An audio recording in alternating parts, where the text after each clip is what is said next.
Assalamualaikum warahmatullahi wabarakatuh. Alhamdulillahirabbil alamin wa bihi nasta'in wa ala umurid dunya waddin. Wassalatu wassalamu ala asyrafil anbiya'i wal mursalin wa ala alihi wa sahbihi ajmain, amma ba'du. Al-ilmu nurun. Ilmu itu adalah cahaya. Berikutlah ungkapan dari Imam Syafi'i yang sampai sekarang menjadi peribahasa yang paling penting terhadap keutamaan menuntut ilmu. Hal ini sejalan dengan hadis Rasulullah, "Talabul ilmi faridatun ala kulli muslimin wa muslimatin." Menuntut ilmu itu wajib bagi seluruh muslim dan juga muslimah.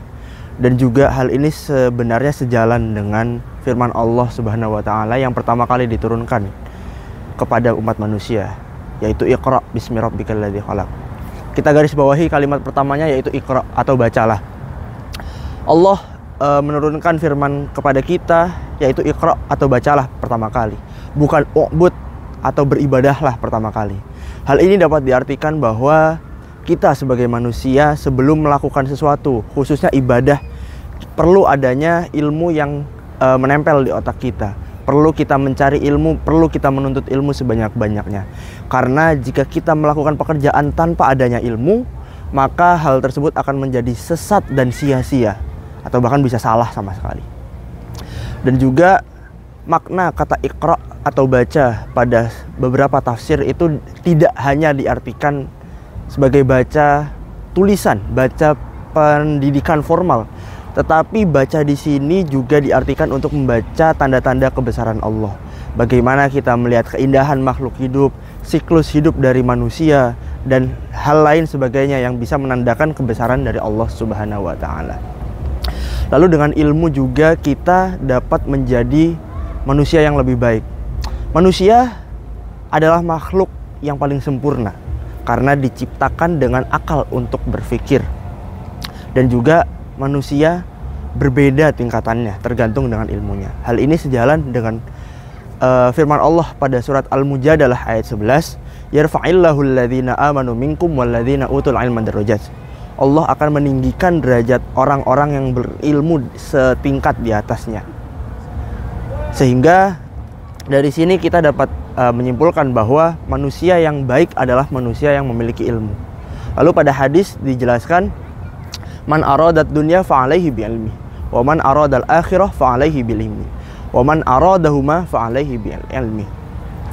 Barang siapa yang menginginkan dunia, maka dengannya ilmu. Siapa yang ingin akhirat, maka dengannya ilmu.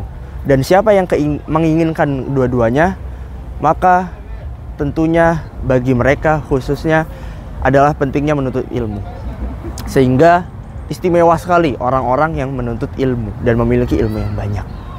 Lalu apa hubungannya di bulan Ramadan ini dengan menuntut ilmu? Bulan Ramadan adalah bulan yang sangat tepat, sangat pas sekali bagi seluruh manusia untuk menuntut ilmu lebih banyak lagi.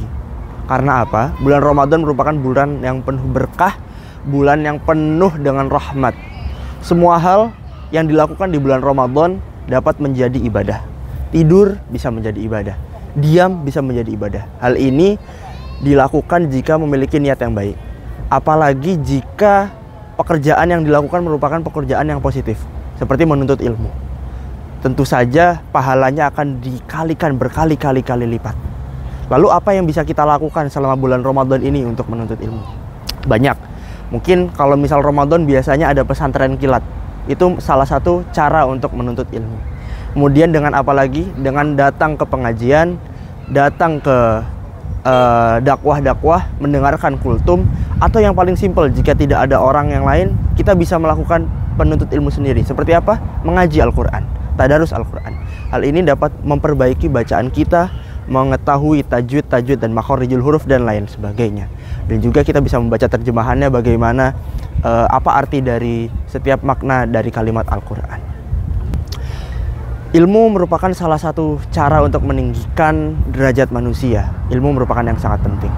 Sampai salah satu filsuf Yunani, Sokrates, mengatakan salah satu cara untuk meninggikan kamu adalah bukan dengan menjatuhkan orang lain, tapi dengan meninggikan harga diri kamu. Mungkin sekian. Wal afu minkum. Wassalamualaikum warahmatullahi wabarakatuh.